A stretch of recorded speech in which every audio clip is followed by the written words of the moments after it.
The first time Marina's father lifted her to the top of a castel, she was 5, weightless as a plume, standing barefoot on a living staircase of shoulders and spines. The crowd in Plaça de Saint-Jaume roared when she raised her hand, but what thrilled her most was the vibration that slid through the soles of her feet, a hum too low for ordinary ears. "Listen," her father whispered, still wedged in the piña far below. The towers speaking to the stars. By 15, she could name every constellation that answered. The Castle tradition, people said, began 3 centuries earlier in Vals as a dance of human strength. But Marina learned the secret syllabus hidden in parish archives. Each tower is an organic antenna whose ordered geometry funnels thought into light. When enough hearts synchronize, the resulting resonance leaps planetary atmosphere like a skipped stone and grazes the cosmic communication lattice called the Fill. Somewhere beyond Orion, caretakers record the message in braids of violet fire.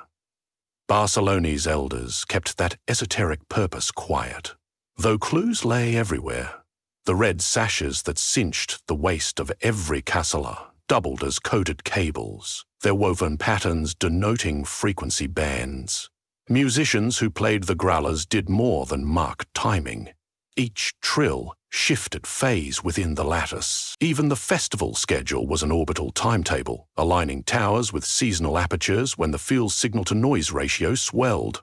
Marina was now 23 and capped a collar for Castellers de Sens. Her team had earned the honor to open the city's La Martiale celebration with an ambitious 3 de 10.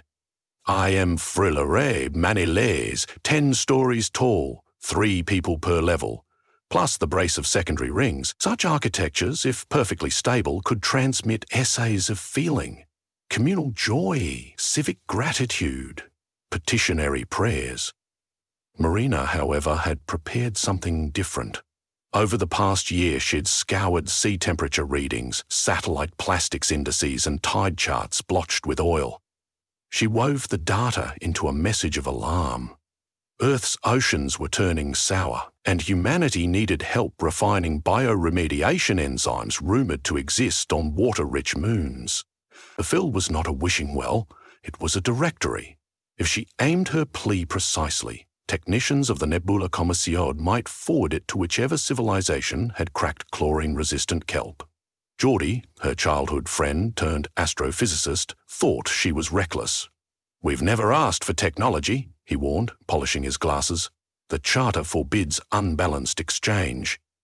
"We're drowning too fast to respect antique etiquette," she replied. "Besides, we're not requesting warp drives, just better microbes." He agreed to embed her oceanic telemetry into the Growler score. That left the physical tower, the living amplifier. For weeks, Marina drilled her collar until their calves burned. Nothing must wobble. A misaligned knee could scramble a phoneme. A sudden fall might carve nonsense across half the Milky Way. Festival day dawned purple-pink, Presa de la Catedral, brimmed with locals and tourists clutching paper cones of roasted almonds. Municipal banners snapped. Television crews jostled for vantage. None of the onlookers guessed they were about to witness interstellar diplomacy disguised as folklore. The Castellers de Sens marched in, teal shirts crisp, white trousers spotless. Marina checked the alignment marks, chalked on the cobblestones, angles calculated to compensate for seasonal precession. Growler players inhaled. The drum thudded. The bass, the piña locked arms like tectonic plates. Above them, the tronc 9 more floors of straining torsos rose with incremental elegance. At the 8th level, a cheer erupted. The growler modulated to the Lydian mode that opened the Fill's channel. Marina tasted metal on her tongue. The air ionizing. 2 more levels, and her axonator, little Nuria, would clamber to the crown and raise her hand in the traditional gesture of peace that also served as the send command. Yet, in the pinna, a single shoulder slipped. It was a minor thing at first, a bead of sweat turning skin to soap between forearm and neck. But the man who slipped was Ramonon, cornerstone of the eastern quadrant. His knee buckled, load redistributed in a jagged path, torsion lashing upward faster than breath. The 9th level tilted, a gasp hushed the square. Marina barked an emergency descent order, but physics outran obedience. The tower crumpled, not as a column, but as a crushed accordion, each body colliding in ricochet. Miraculously, no one died. Barcelona's emergency nets had improved after tragic festivals past. Still, bones cracked, and the crowd's roar twisted into a collective wince. What no one saw, save Marina and a few septuagenarian archivists, was the filament of turquoise light that spat skyward the instant the structure fragmented. The tower might be down, but the frequency window was still open. The message it launched was mid-composition when the human antenna imploded. The result was a stuttered signal, half plea, half shriek, letters dropping like teeth. In the archives, such an event was labeled dissociative emission, and the warnings were dire. Paramedics ferried the injured away. Maria, the festival liaison, tried to console Marina. "Towers fall every year," she said, squeezing her shoulder. "Animo." Marina forced a nod, yet stared at the zenith where the turquoise filament had vanished. She sensed, not rationally, but the way sailors smell a storm, that someone on the other end of the fill had misunderstood. She found confirmation that evening. After sunset, the sky above Barcelona shimmered with an auroral ripple different from the usual Saharan dust glow. Points of white blossomed, arranged not as constellations, but as bureaucratic grid lines. From the luminous lattice descended 3 figures of impossible scale who nonetheless landed on the balcony of City Hall with the mild thud of memo folders. They were humanoid, but each feature had the provisional neatness of a checkbox. Eyes identical hexagons, mouths a pencil-thin slot. Their suits resembled pinstripe nebulae.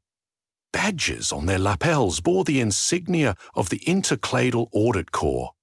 The news labelled them hallucinations produced by festival fever, but the old archivists knew better and pressed Marina into a meeting.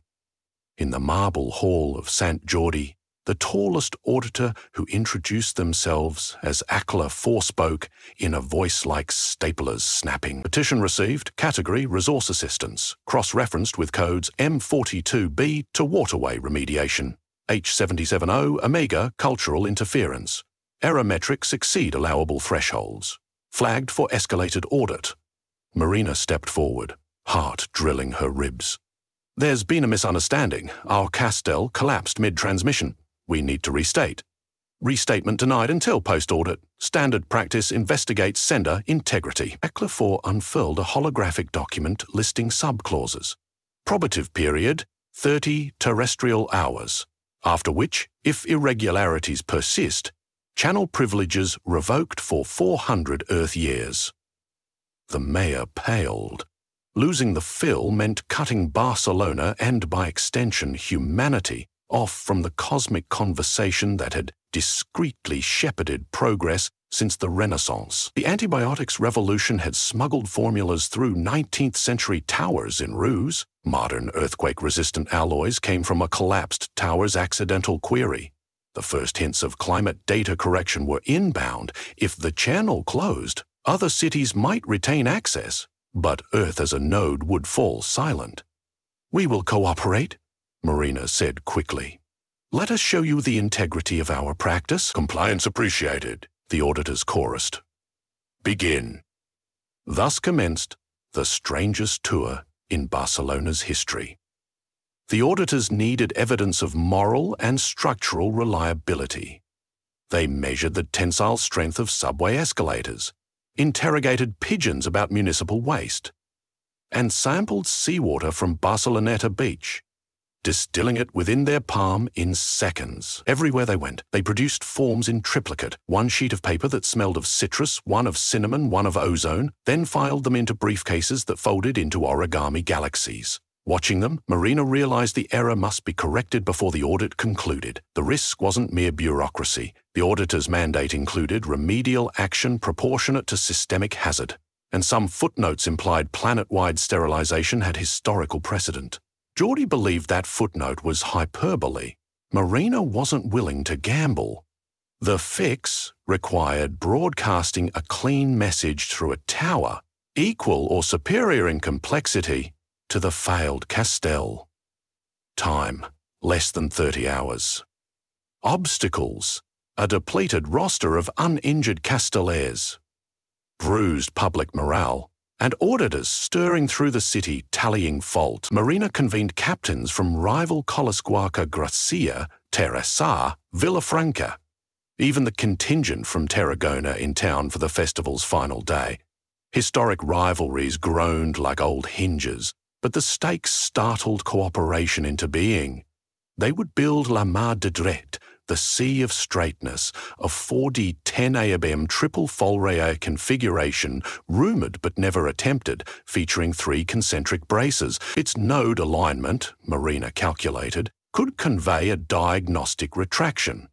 Ignore prior request, data corrupted, pending corrected submission. They chose Montjuic's Esplanade as site.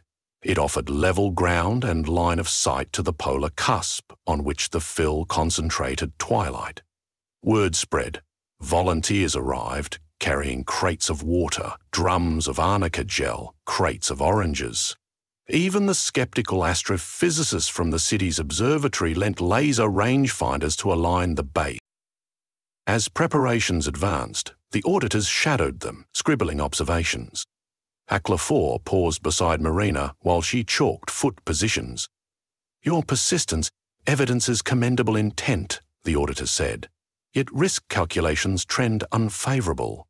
Why invest further?" "Because miscommunication shouldn't define a species," Marina answered without looking up. Aclafor considered, cube-pupilled eyes flickering. "Clarify, does your species routinely allow untrained miners to ascend unstable biostructures for non-essential transmissions?" "Nuria's trained?" she snapped, then softened. "Every level trusts the next. That's the essence. Trust. Quantify. Watch us," Marina said, rising. "You'll see numbers are inadequate. Construction began at 20 o'clock. Searchlights bathed the grounds. The first piña comprised nearly 600 people. Men, women, children, even a few tourists coached in shoulder placement. Marina walked the circle, thumping scapulae, muttering, "For piña, be the base." She felt their pulses sinking. Jordai's Gralla team stood ready with the revised score. An aural beacon of cancellation. The auditors hovered at the periphery, emitting soft beeps as they logged. One levitated to photograph angle tolerances. Crowds formed behind police cordons, buzzing with curiosity and fear. Live streams lit phones across continents. Level after level arose. Sweat glimmered beneath floodlights. At the 7th story, Marina entered the Folry ring, bracing from within. Her lungs pumped molten air. The tower's resonance thrummed. She sensed channels unlatching far above atmospheric drag. 8th level, 9th. The triple Folry's second brace nested closer. Each clavicle became an interlocking cog. No one spoke now. The only sounds were heartbeats, Gralla piping modes that looped like Mobius strips, and the auditors scribbling. Finally, the Anctionetta began her climb. It was not Nuria, her wrist had fractured in the collapse, but Xavier, a wiry 11-year-old from Greygear. Cheeks streaked with lime to reduce glare. He ascended like a cat, pausing only when ankles offered uncertain purchase. The esplanade held its breath. 2 meters below the crown, disaster flirted again. A gust from the sea rattled floodlight rigging. Xavier wobbled, flailing. Marina felt 60 hearts lurch. An auditor raised a tricorder, probability matrices spinning red. She inhaled and exhaled one word. Confia. So quietly it was barely sound, more memory of sound.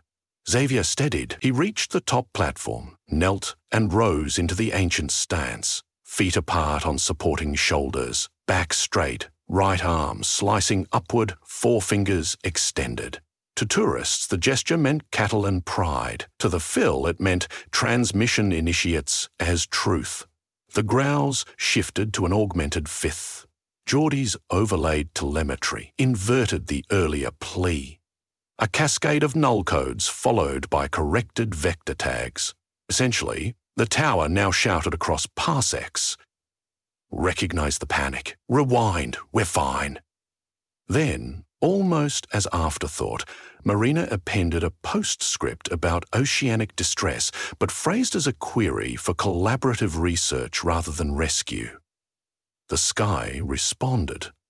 A column of silver pierced cloud layers, diffusing into fractal glyphs visible even to naked eyes. People gasped. The Auditors' badges pulsed lilac. Forms in their hands melted into moths of light. Xla4 floated to tower height, scanning the signal. After a full minute, the Auditor lowered themselves beside Marina's brace ring.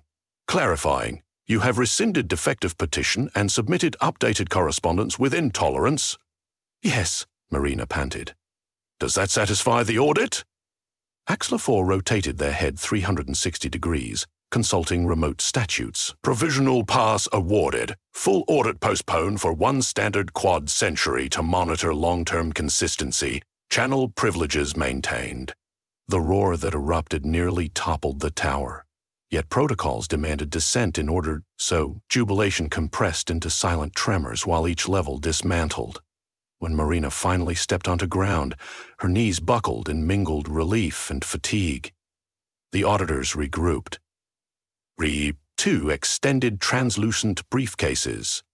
Byproduct of audit, your message regarding marine bioremediation has been queued in open-source database. Response times vary."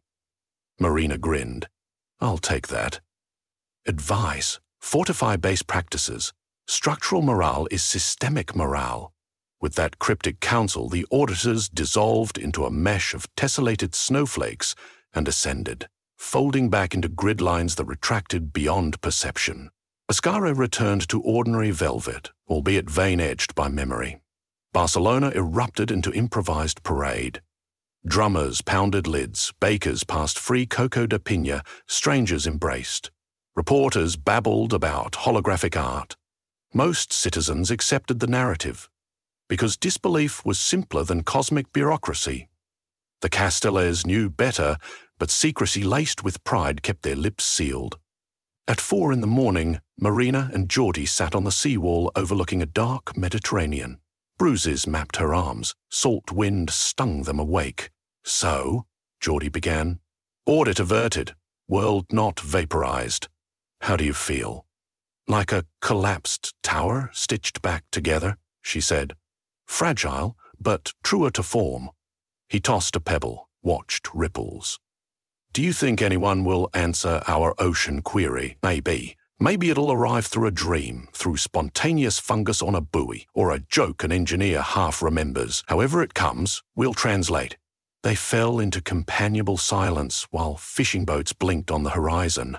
Far above, a faint turquoise filament lingered, visible only to those who had once stood barefoot on a human tower and listened to the stars reply.